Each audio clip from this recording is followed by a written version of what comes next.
Nabalitaan ko kasi, nakita ni Sam na nagtitinda ka ulit dito. Hindi ka ba nahihirapan everyday routine kasama yung anak mo na sa lalo na pagtitinda o pagpasok? Hanggang kailan mo ilalaban?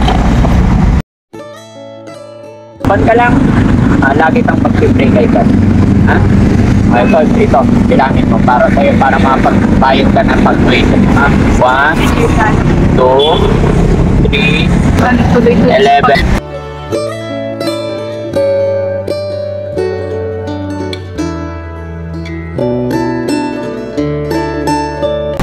Malaking bagay ko sa anak ko po. Lalo na pag-aaral ko po. Wala po akong inaasahan. Walang aayaw. Pwedeng mapagod. Napagod ka, pahinga. Bukas, laban ulit. No? Para sa dalawa mong anak. Ingatan mo rin yung sarili mo. Huwag mong kasi mga kababayan, mga kabarangay, kumusta po kayo?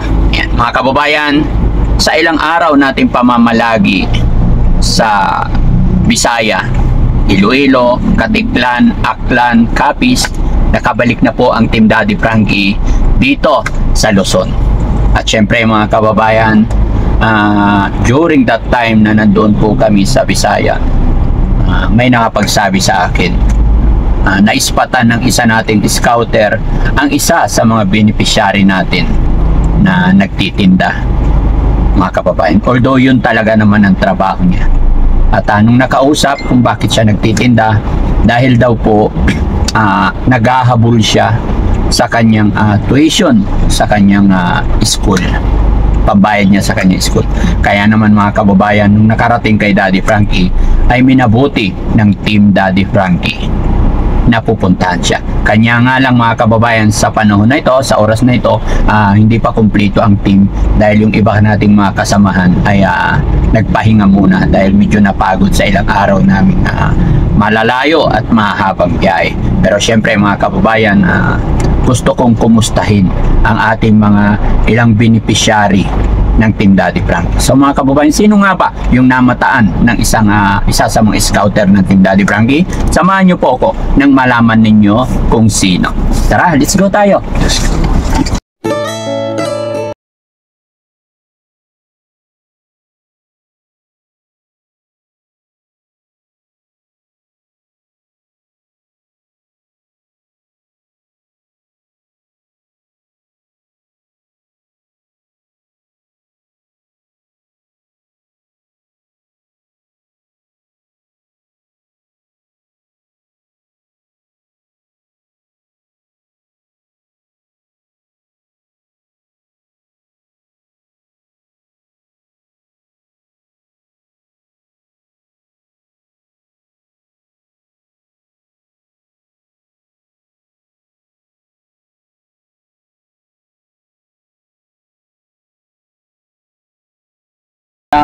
Doon pa ba nalat sa may harapan ng subdivision? Ganon. Opo, Ito yata ayun, sila. ayun. Ayan. Ayun, Dads. Ay, Tulog na yung anak niya. sige, samahan niyo ko, kausapin natin. Ayan mga kababayan, nandyan siya. Siya po si Empanada, yung estudyante na nanay na natulungan na po ng Team Daddy Frankie. Pero mga kababayan, syempre, ang Team Daddy Frankie ay tumutulong lang po sa abot ng aming makakaya. Di po ba?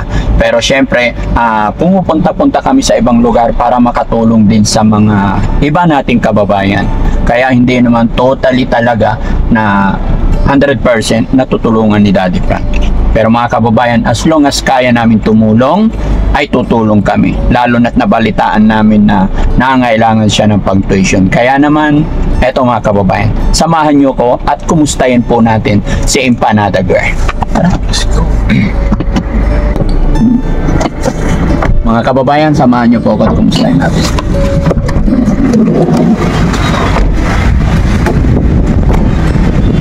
Ay, Empanada. Nag-iipon ko po foundation. Nabalitaan ko kasi, nakita ni Sam na nagtitinda ka ulit dito. Noon po, dun po ako nag-isip. Kaso ngayon po, mainit kaya pinilipat po ako dito. Pinaano po ako ng nanay mo. Pinalipat ka dito. Ano mga tinitinda mo? Ukay-ukay lang po. Tsaka yung headlight. Tapos carrier po. Saan galing yung period? Bali yung carrier po kasi siya kasi nakabili po ako ng panibagong carrier. Yun po kasi hindi na po siya kaya ng carrier na kasi mabigat na po yung overall na po siya. Kaya ito na po yung carrier. Mas mura nga lang po. Ayun ang mahal. Pero hindi mo na nagagamit. Okay lang. Okay naman. Ano lang, kinumusta ka lang namin. Pasensya ka na, matagal kami hindi nakabalik sa'yo dahil galing kami ng Bisaya. Bali, ano po, siyempre po namin kaya ngayon po, nag-iipon po ako para sa second year college. Kasi nga po, ang nangyari po, dapat po sa public, lipat po ako ng public, kaso naubusan po sila. Sa kapso sana ako lilipat. Kaso ang nangyari po, nagkaubusan lang sila dahil ang tourism management po, 30 student lang po ang Ina-allow. inaalaw. Kaya, ayun pong sabi sa akin, kailangan po daw maaga pa lang magbigay na po ng papel kasi hindi ko po naabutan yung sila nila. Sayang. Sayang. Sana nga po sa public na lang po. Kaso nangyari po. Wala kaya kailangan ko po ngayon magsipon ng competition. Kaya ka nagtitinda niya. Yung ukay-ukay saan ang gagaling? Ayan po, yung mga ukay-ukay po na yan, mga pinaglilit po namin ni Mama. Pinenta lang po namin. Yung paano magdagdag niya sa pag-aaral. Kahapon po, may klase po kami. Tapos, ayan, ngayong Sunday po, wala po kami klase. Kahit Saturday may klase kayo. Kahit Sunday. Bali, Wednesday lang po ang laptop. Pero bakit ganito ang paninda mo dati, empanada, di ba? Opo, kasi sa ngayon po, bali, pag walang pasok po, nagtitinda po ako ng ibang item. Tapos pag may schooling naman po, pampaninda ko po empanada. Kaya kailangan ko po talaga mag-pursige sa pagtitinda. Nabalitaan ko kasi kay Sam na napicturan ka nila dito tapos sinend sa atin. Yan, kaya Lipat po ako ng pwesto kasi medyo mainit na po. Tsaka medyo inuupot ko na rin po ako. nakatulog na siya. Hanggang anong oras ka uwi? Anong oras ka uwi? Pag nakabenta Pag nakabenta ka na. May benta ka naman na. wala po. Wala pa. Tsaga lang talaga, no? Dinadaanan lang po ako. Pero tsaga-tsaga lang po talaga. At alam ko po na glad yun. Yes. Basta ano lang, laban lang, huwag mawawala ng pag-asa. Ayan mga kababayan, no? Si Panada Girl, siya na po yung natulungan natin. Pero binalikan namin siya kasi nabalitaan ko nga po na nangangailangan siya ng tulong ulit. Pero gaya ng sinabi niya, nag-iipon siya kaya siya nagtitinda ng, For the second year college. para sa second year college. Kasi po dapat sa public po ko dito sa kaso na yan, flat lang po talaga. Palagay mo. Oh, pero nagtitinda pa rin ang empanada yung mama mo, di ba? Opo. Kaya naman. Kaya naman. Kaso ang first sem po namin, mahigit 11,000 po ano. Tapos sa isang taon po, meron kaming 2 sem. Ang isang sem po namin nasa 11,000 kasi sa second sem ganito ulit 11,000. So ayun nga po, yung binigay niyo po sa akin Daddy Frankie na 30,000, yung 10,000 po nagastos ko sa binigyan tsaka sa birthday. Then yung 20,000 naman po, nagastos ko sa tuition po. Kaya ayun, tapos yung sa pagpaayos ko ng mata. Isa ngayon, mga ilan pa yung kakailanganin mo para makapag-enroll ulit? Siguro po nasa 20. Kasi by sem po ang pinabayaran po natin. Balik bawat sem po may matumbas po ng 11,000. Mga 11 taon. Kaya kahit pa paano, pinagtatagaan na lang po namin yung pagtitinda ng damit, Tingin mo kaya? Kaya niya ng mama mo? sa tingin ko po, hindi po. Hindi kaya? Hindi ko kaya kasi si mama, walang trabaho, ang ano niya lang, ipanada. Kayo yung panada. Tapos ako naman po, wala rin akong pinagpupukanan ng pera. Tapos wala din sustento yung mga tatay niyan, wala din ano. Kaya no choice ako, hindi magtinda lang. Magtinda talaga. Kung may magbibili lang, gaya po ngayon, wala talagang bumibili. Wala ang bumibili. Anong oras na? Anong oras na ba? Tanghali na, wala pa rin akong plata. Dinadaan-daanan lang. Pero sinatsaga ko lang po talaga kahit mainit. Kasama ko pa po yung anak ko pag magtipid. Hindi talaga pwedeng iwanan yung bata. Hindi po, breastfeed po talaga. Breastfeed talaga. Tsaka tinaray po namin sa feeding bottle kaso ayaw po niya. Ayaw rin bumibili. Kaya no choice po talaga. Kasama ko siya sa school, sa pagtitinda ko. Kaya tsaga-tsaga lang po. Hindi ka ba nahihirapan everyday routine kasama yung anak mo na lalo na pagtinda o pagpasok? Para po sa akin, medyo nahihirapan po pero inakaya ko na lang po para sa mga anak. Gaano ba ka-importante sa'yo? Kasi nakikita ko, alam ko, napakahirap itong ginagawa. Hindi ko nga po akalain na sa grades ko po, kahit ang hirap po ng ginagawa ko lalo na po pag may exam po, nag-breastfeed. Tapos, hindi ko po akalain na mataas din po yung grades ko ngayong first time po, hindi ko po akalain. Kaso kahit ganun po, hindi po ako nakaano sa public. Kaya, So gusto mo sana sa public para hindi na masyadong para hindi na hirap. po ako mag-gastos sa tuition. Kasi dun po ako nagkakali sa tuition. Ngayon may anak ka na, di ba? Dalawa. Wala na po. Gaano ka-importante itong pag-aaral? Bakit nakikita ko kasi sa'yo talagang kahit anong nalaban. Talaga po kailangan. Gaano ka-importante? Importante po sa akin po dahil po gusto ko na balang araw magbigay ko po yung magandang buhay para sa mga kahit na wala silang tatay, walang nagpo-provide sila sa kanila, nandito pa rin ako para sa kanila na kahit anong mangyari, ibibigay ko yung pangangailangan nila kahit na walang-wala ako. Hanggang kailan mo ilalaban? Well, ano po, kahit anong mangyari, lalaban. Tutuloy-tuloy yung pag-aaral. Ito lang po yung pag-aaral. Kasi ito lang po yung maibibigay ko sa akin. Ito po, na magbigay ko yung pangangailangan ko.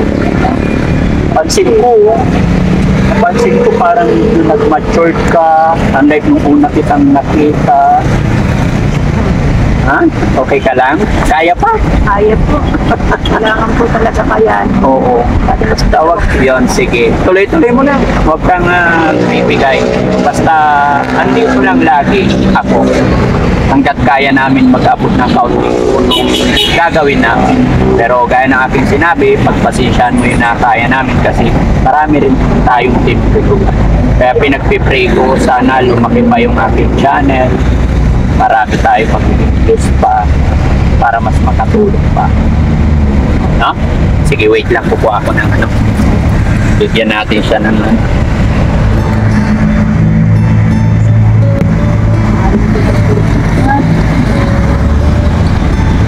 So, sabi mo kasi yung first, magkano tuition? Ang first sem po namin, 11,000. 11,000. Sa second sem po, 11 din. Opo, kaya medyo magastos po talaga pag-aaral po. Okay. Private school po kasi pinag-ano. Gusto ko man po lumipat sa public school, kaso po naubusan po ko ng slot. Dahil 30 students lang po. Gaya po na sabi ko, 30 students lang po ang pinukuha ko nila. Diyan po sana ako mag-ano. Meron na po ako mga papel na ibibigay po ng requirements. Gaya po ng POR, mga ano, for public. Kaso ang nangyari po, nausulat na po talaga. So, sa susunod, paghandaan mo na lang na mas maaga mapagbigay ka. No? Kasi, kung hirap, doon tayo sa mas nakatagaan. Nasa school din po kasi Oo. magbibigay po kami grades. Ay, ganun. Ako yung advisor po kasi, sila po yung magbibigay ng grades kapag kung kailan lang po na iba na po yung ano na po yung grades nila na total na po yung grades. Ito lang po yung grades. Kaya, no choice po po. Kaya kung pagkao ko kailangan lang Basta ang akin lang, laban ka lang. Lagi kang mag-pray kay God. Ha? Ito, bilangin mo para sa'yo, para mapagbayad ka ng pag-pray. 1, 2, 3, 4, 5, 6, 7, 8, 9, 10. Ba't nanginginig kamay mo? Nanginginig kamay mo. excited lang po. Excited ka lang. Makakapagtuloy ko sa 11, pag-aaral. 12. Salamat po. Laban lang. Salamat po. Gusto ko gusto ko rin na nasimulan na natin ito tapos. Kanya lang, huwag mong aasahan ako basta susulpot-sulpot lang. Pag-pray mo lang, huwag kang mawala ng pag-asa. Ha? Kaya natin to. Hindi titigil si Dad kahit ako nanginginig din na nakikita ko mga kababayan. Hindi napapaluwa ako.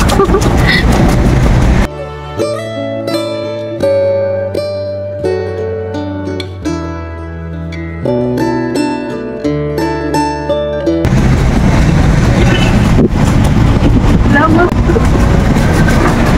Malaking bagay po sa anak ko po to. Lalo na pag-aaral ko po. Wala po akong inaasahan. Yung pag-isip ko lang po. Salamat. Laban. Umiiyak siya mga kababayan. Siyempre kahit sino naman. Alam mo yung Gusto ko talaga magtapos ko ng pag-aaral. Kaya, pinag-proceed ko ako mag-aaral. Kahit sa mahirap yung condition ko, dapat kasama ko yung anak mag-stay ako. Salamat po.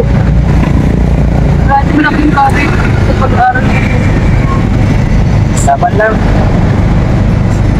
Lahat ng gagawin mo, ipag-pray mo lang. No? Okay lang umiyak. Hindi ko Huwag lang susuko. No?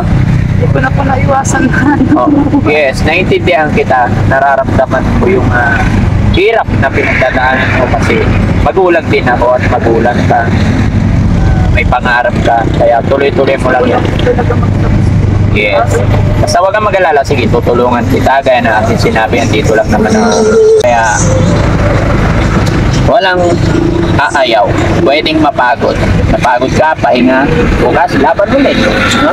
Para sa dalawa mo anak. Ingatan mo rin yung sarili mo. Huwag mo kasi napansin ko ngayon, medyo pumayat ka. No? Kailangan po sa school po, hindi lang po ba kasi lang po kakain. Alam po ni mama ito, hindi ako kakain. Kasi minsan, talagang nagtitipid talaga ako hanggat maaari. Kahit sarili ko, pinitipid lang. Pero kahit pa paano naman po, nakakakaan naman po pang araw-araw. Lalo na po ngayon, siyempre, wala po akong masyadong paninda ng empanada. Kaya ito na po yung ginagawa ko kung paraan para kahit Pag walang pasok, wala rin bibili na empanada masyado. O, sa kasi sa school ka nakakapagbenta ng marami-raming empanada. pag nag-school lang po ako, doon lang po ako magtitinda. Pero pag yung tawa ko na wala po, siyempre ko kahit wala po pasok, wala po walang pasok, wala rin. Kaya ang paninda ko lang po yung mga upay-upay, mga ring light. Basta ang masasabi ko lang, ingatan mo rin ang sarili mo. Ha? Kung pababayaan ang sarili mo, health mo, para sa anak mo. Ano mangyayari sa pangarap natin kung magkakasakit ka or what? Lalong-lalo na ikaw ang inaasahan ng dalawang mga anak. At syempre, sa nanay mo rin. Ikaw din ang inaasahan niya pag napabayaan mo yung kalusugan. No? Lahat, i-manage mo. Alam ko, kaya mo yan. Alam ko, strong ka. Basta, andito lang ang team Daddy Frankie. Andito lang kami, ang aking team, to support sa'yo. No?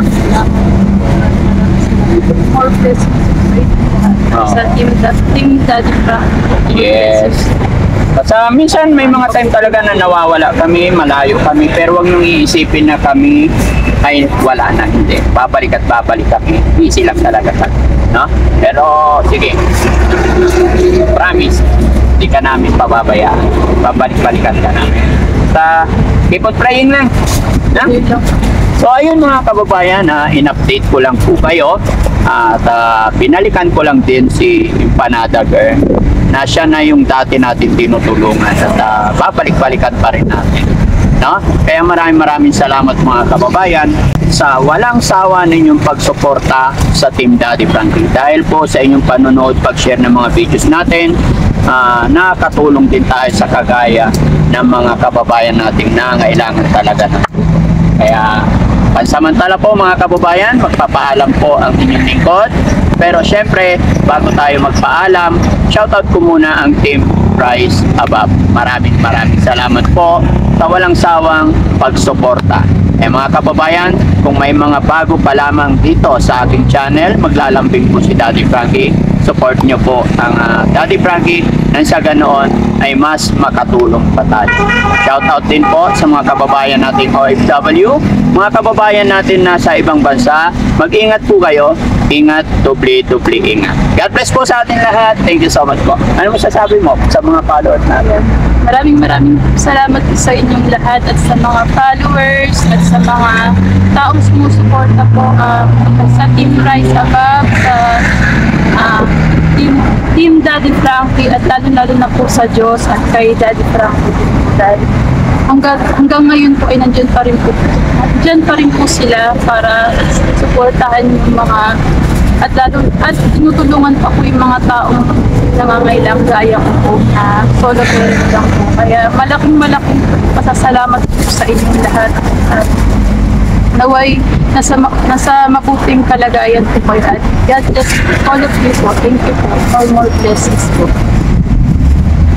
Salamat po. Bye-bye. Thank you po.